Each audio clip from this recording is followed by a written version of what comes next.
The woman fell asleep in her car. When she woke up, she found herself being locked onto by a red laser dot. Carl instantly broke out in a cold sweat.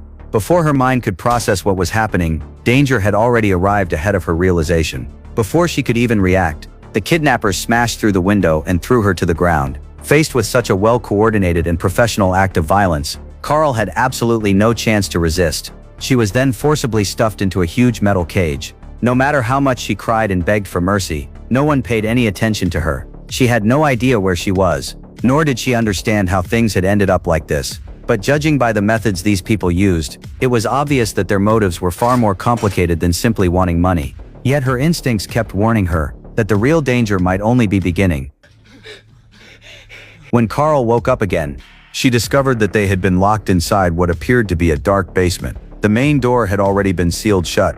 Through the window, she could see that they were inside an abandoned repair shop. Carl quickly woke up her companion Joe, who was beside her. Their other companion, Savin, was being held separately. This deliberate separation was clearly intended to prevent them from working together to escape. They had already realized that they were being held captive, but even now, they still had no idea what the kidnappers' true objective was. Soon the next morning arrived. Suddenly, hurried footsteps echoed from outside the metal door. Two vicious thugs walked in with murderous looks in their eyes. They spoke in a language that Carl could not understand. Waving their arms aggressively, they appeared ready to punish the captives. However, as Joe stepped forward to stop them, he was knocked to the ground before he could even reach them. At that critical moment, a man dressed like a doctor walked into the room. He immediately drove the two thugs out of the cell. He then began examining the injuries of the two captives. After determining that there was nothing seriously wrong, he turned off the lights and left. Terrified, Carl curled up in the corner. At that moment, she felt an overwhelming sense of despair.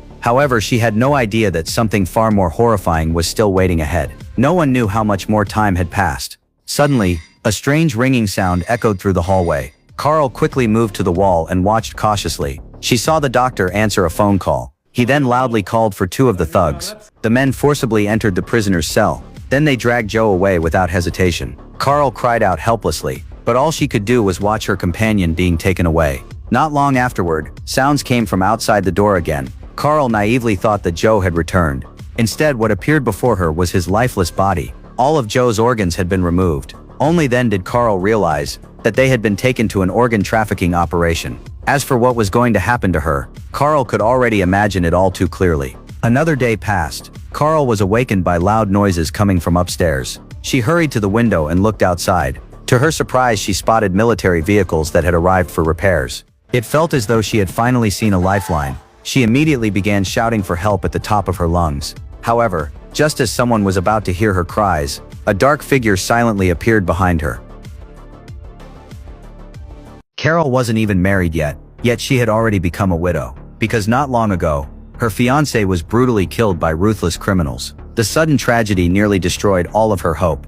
Carol helplessly curled up in a corner. Her mind was also on the verge of complete collapse. Inside this isolated prison cut off from the world, despair often arrives faster than death.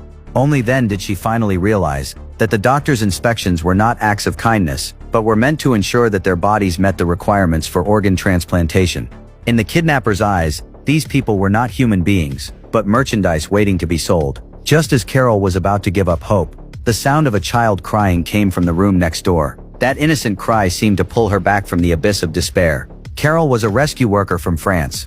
Rescuing children was also their duty. If she gave up on herself, there would be no chance left to survive. So she reached out and held the child's hand through the wall. At that moment, they became each other's last source of support. However, the nightmare was far from over. At that moment, the terrifying bell rang through the hallway once again. Carol knew that another buyer had come to collect their purchase. And every time the bell rang, it meant that someone was about to disappear forever. But she never expected that this time the misfortune would fall upon her.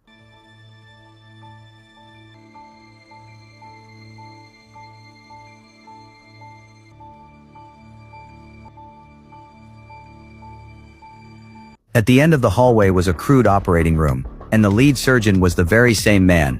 Carol was carried onto the filthy operating table. No matter how hard she struggled, it was useless. The kidnappers strapped her limbs to the metal rails. Then they hurriedly left the hellish operating room. Carol shifted her eyes and looked to the side. The gloomy doctor had already stepped in front of her. It was easy to tell from his expression that he seemed ready to start with her eyes. Carol was so terrified that she could barely breathe. because she knew that once the operation began, she would never have another chance to escape. Years of working in war zones allowed her to remain rational in the face of death. She forced herself to stay calm, searching for any possible weakness in the situation, because she could feel that, with the blood acting as a lubricant, the restraint on her left hand seemed to have loosened, and this might be her only chance.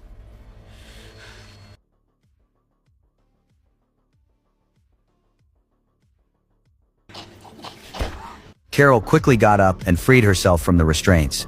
By then the doctor had already lost the ability to resist. She hurried back to the room and tried to save the others, but the locked cell door filled her with despair once again. Carol quickly moved to the window to assess the situation. Several kidnappers were gathered together chatting, and the tools she needed to escape were right beside them. If she chose to escape alone right now, her chances of success would clearly be much higher. But that child was still trapped inside. In the end, Carol decided to leave together with the child, even if it meant taking a much greater risk. Then she resolutely headed toward the door leading outside. But there was still a guard stationed at the hallway exit. She pressed herself tightly against the wall and dared not relax. Fortunately, between the taut dog chains, there was just enough space to squeeze through. Carol leaped forward and burst through the doorway, and behind the door stood a villain who had been working with the kidnappers.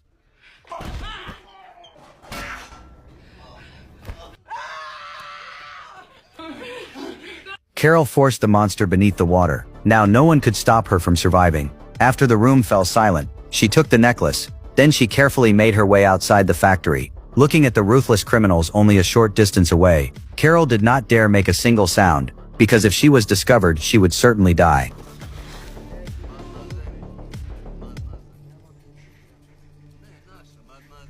Can this woman really escape alive? And what about the trapped little girl? Will she ultimately be rescued? The story gets even more exciting in the next episode. Escape.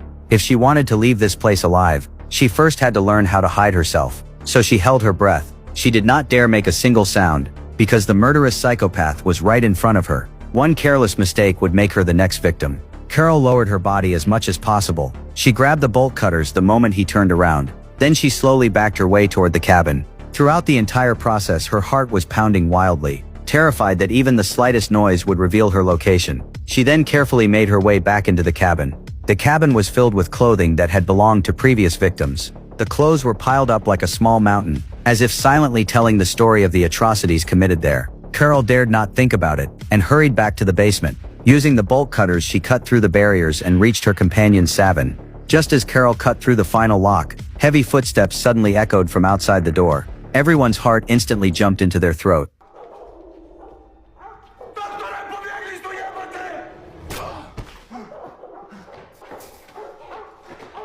Fortunately, the person outside did not hear their calls. The three of them successfully made their way behind the house. Then they followed the road and fled into the woods. They did not dare stop running, because if they were captured again, only death awaited them. However, before they could get very far, one of the kidnappers discovered his dead accomplice. The anger inside him was completely ignited. In this place, they considered themselves the true rulers, and now their authority had been challenged. In a fit of rage, he grabbed his shotgun and let the attack dog smell Carol's clothing. Then he unleashed the pack of crazed dogs. One of them searched along the main road in a vehicle, while another followed the scent through the woods. Before long, they caught up with the three escapees. Savin could not run fast because of his injured leg. At the critical moment, he told the woman and the child to go on without him. He would stay behind and buy them time. Although Carol hated to leave him, she had no choice. But before she got very far, she heard Savin's agonized screams echoing from the distance. Carol knew the attack dogs would catch up very soon. She immediately told the girl to run into the cornfield, while she lured the dogs in the opposite direction. During her escape, Carol accidentally spotted the trigger wire of a landmine, and a bold plan instantly formed in her mind.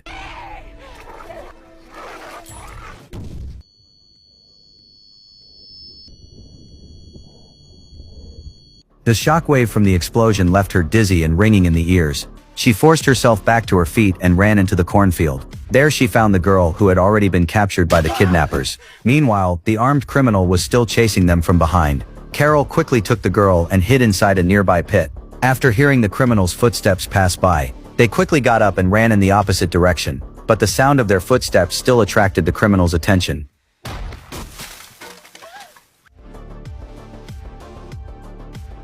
Carol was unfortunately struck down by the attacker's weapon, while the criminal stood before her, screaming and taunting wildly, as if he was convinced his prey had nowhere left to run. At the critical moment, Carol noticed a sharp wooden stake beside her. Her survival instinct drove her to use the last of her strength, and she violently drove the wooden stake into the man's foot.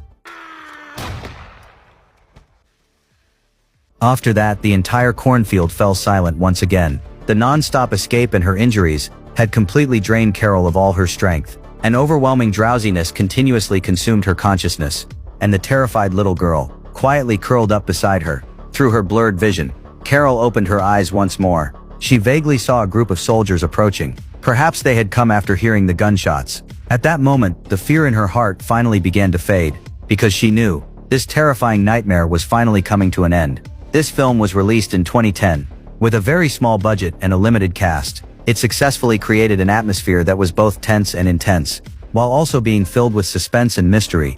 It is an excellent film that has been seriously underrated by many viewers.